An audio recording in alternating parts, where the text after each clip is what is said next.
Magandang araw po sa inyong lahat. Luto na po ang adobong manok.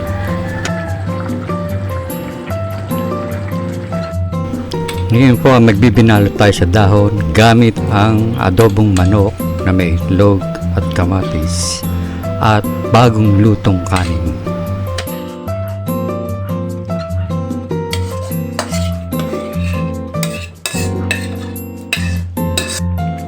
Kinakailangan po mainit na mainit ang kanin or bagong luto para po madarang ang dahon ng saging at sumama ang amoy sa kanin.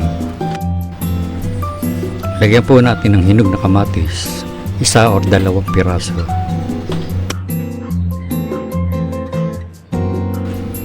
Lagyan po natin ang nilagang itlog para kombinasyon sa hinog na kamatis.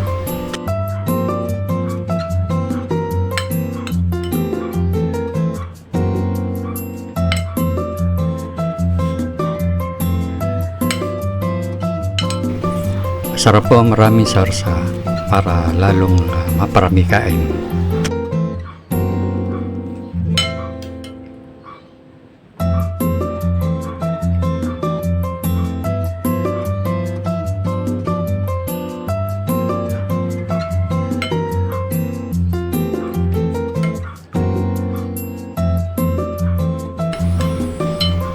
Optional po kung gusto niyo na maanghang, lagyan po natin ng siling labuyo, ang pagana po ng pagkain.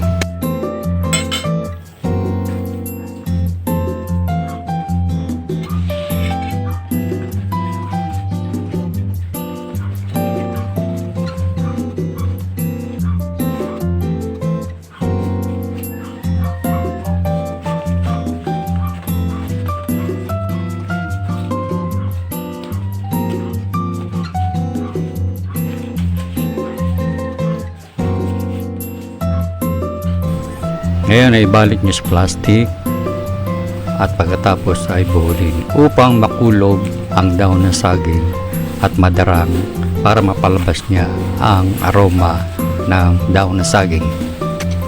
At ngayon ay tabi muna para mainihin po natin ng 3 oras hanggang 5 oras para lalong sumarap at tumalab ang masarap na amoy ng dahon ng saging.